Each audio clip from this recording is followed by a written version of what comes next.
Welcome to our channel. आज हम सब क्लास 10th के बायोलॉजी का 8वां चैप्टर और ये लास्ट चैप्टर है जिसका नाम है हमारा पर्यावरण। इसका लघु उत्तरीय प्रश्न को कंप्लीट करेंगे। अति लघु तक कंप्लीट कर चुके हैं। सभी का लिंक डिस्क्रिप्शन में है, आप वहाँ से देख सकते हैं। तो लघु उत्तरीय का पहला क्वेश्चन है, पारिस्थितिक तंत्र में उत्पादक का क्या कार्य है? आंसर है उत्पादक सूर्य के प्रकाश और क्लोरोफिल की उपस्थिति में प्रकाश संश्लेषण द्वारा अकार्बनिक पदार्थों से कार्बनिक भोजन का निर्माण करता है। यह पूरे पारिस्थितिक तंत्र के लिए ऊर्जा का प्राथमिक स्रोत है। 2 नंबर क्वेश्चन है, आहार श्रृंखला से आप क्या समझते हैं? आंसर है पारिस्थितिक तंत्र में जीवों की वह श्रृंखला जिसमें एक जीव दूसरे जीव को आहार के रूप में खाता है और ऊर्जा का स्थानांतरण करता है, आहार श्रृंखला कहलाता है। 3 नंबर क्वेश्चन है, पोषी स्तर क्या है? एक आहार श्रृंखला का उदाहरण देकर विभिन्न पोषी स्तर को बताएं। तो आंसर है आहार श्रृंखला के प्रत्येक चरण या कड़ी को पोषी स्तर कहते हैं। उदाहरण, घास, इसको हम सब प्रथम पोषी स्तर कहेंगे। घास को खा गया हिरन, ये आहार श्रृंखला का उदाहरण। हिरन को शेर खाएगा, तो ये आहार श्रृंखला का उदाहरण है। तो आहार श्रृंखला में ही इसको प्रथम पोषी स्तर कहेंगे, इसको द्वितीय पोषी स्तर और इसको तृतीय पोषी स्तर। 4 नंबर क्वेश्चन है, आहार जाल का निर्माण कैसे होता है? आंसर है जब एक पारिस्थितिक तंत्र में कई आहार श्रृंखलाएं आपस में जुड़कर एक जटिल जाल जैसी संरचनाएं बनाती हैं तो उसे आहार जाल कहते हैं। इसमें एक जीव एक से अधिक प्रकार के जीव को खा सकता है। 5 नंबर क्वेश्चन है, पारिस्थितिक तंत्र में अपघटनकर्ता की क्या भूमिका होती है? तो आंसर है अपघटनकर्ता जैसे कि जीवाणु या कवक मृत जीवों और अपशिष्ट पदार्थों को सरल अकार्बनिक पदार्थों में तोड़ देता है, जिससे पोषक तत्व पुनः मिट्टी में मिल जाते हैं और पर्यावरण की सफाई होती है। 6 नंबर क्वेश्चन, उत्पादक एवं उपभोक्ता में क्या अंतर है? आंसर है उत्पादक अपना भोजन स्वयं बनाते हैं जैसे पौधे, जबकि उपभोक्ता अपने भोजन के लिए प्रत्यक्ष या अप्रत्यक्ष रूप से उत्पादकों पर निर्भर रहते हैं जैसे कि मनुष्य, जानवर, पक्षी वगैरह। 7 नंबर क्वेश्चन है, पारिस्थितिक तंत्र के विभिन्न घटकों को एक चित्र से दर्शाएं। तो कह रहे हैं कि इसमें जैविक घटक जैसे कि उत्पादक, उपभोक्ता, अपघटक और अजैविक घटक जैसे कि वायु, जल, मृदा आदि को दिखाया जाता है। 8 नंबर क्वेश्चन है, जैव आवर्धन किसे कहते हैं? आंसर है आहार श्रृंखला में हानिकारक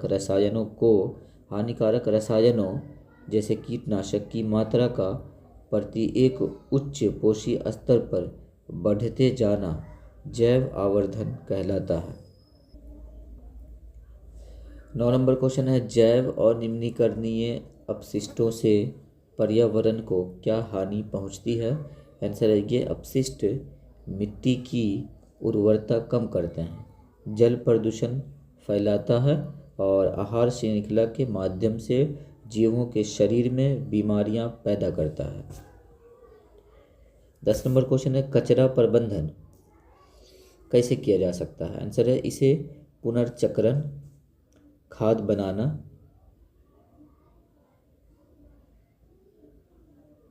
उसके बाद है भूमिकरण और कम उपयोग जैसी विधियों द्वारा प्रतिबंधित किया जा सकता है। 11 नंबर क्वेश्चन है, ओजोन क्या है? इसके स्तर में अवक्षय होने से हमें क्या नुकसान हो सकता है? आंसर है ओजोन, जिसको O3 कहते हैं, ऑक्सीजन के 3 परमाणुओं से बना एक अणु है। इसके अवक्षय से हानिकारक पराबैंगनी किरणें पृथ्वी पर आएगी जिससे त्वचा कैंसर, मोतियाबिंद और आनुवांशिक विकार हो सकते हैं। क्वेश्चन नंबर 12 है, अगर किसी पोषी स्तर के सभी जीवों को नष्ट कर दिया जाए तो इसका पारिस्थितिक तंत्र पर क्या प्रभाव पड़ेगा? तो आंसर है कि इससे पारिस्थितिक तंत्र का संतुलन बिगड़ जाएगा। अगले पोषीय स्तर के जीव भूखे मर जाएंगे और पिछले पोषीय स्तर के जीवों की संख्या अनियंत्रित रूप से बढ़ जाएगी। 13 नंबर क्वेश्चन है, एरोसोल रसायन के हानिकारक प्रभाव क्या हैं? तो आंसर है एरोसोल ओजोन परत को नुकसान पहुंचाते हैं और वायु प्रदूषण का कारण बनते हैं, जिससे श्वसन संबंधी समस्याएं होती हैं। 14 नंबर क्वेश्चन है, जैव अनिम्नीकरणीय एवं जैव निम्नीकरणीय अपशिष्टों में क्या अंतर है? उदाहरण सहित समझाएं। तो आंसर है यहाँ पे जैव निम्नीकरणीय कह रहा है कि जो सूक्ष्म जीवों द्वारा गल जाते हैं, नष्ट हो जाते हैं, अपघटित हो जाते हैं, उसको जैव निम्नीकरणीय कहेंगे, जैसे कि फल के छिलके, कागज़। और जैव अनिम्नीकरणीय जो सूक्ष्म जीवों द्वारा अपघटित नहीं होते हैं, जैसे कि प्लास्टिक और डीडीटी।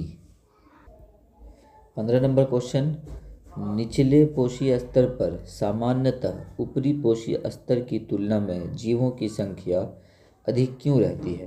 तो कह रहे हैं क्योंकि ऊर्जा का केवल 10% ही अगले पोषीय स्तर पर पहुंचता है। अधिक ऊर्जा के उपलब्धता के कारण निचले स्तर पर जीवों का भरण पोषण संभव हो पाता है। तो इस तरीके से हम सब लघु उत्तरीय प्रश्न को भी कंप्लीट कर चुके हैं। अब जो दीर्घ उत्तरीय प्रश्न है इसको फिर हम सब नेक्स्ट वीडियो में कंप्लीट करेंगे।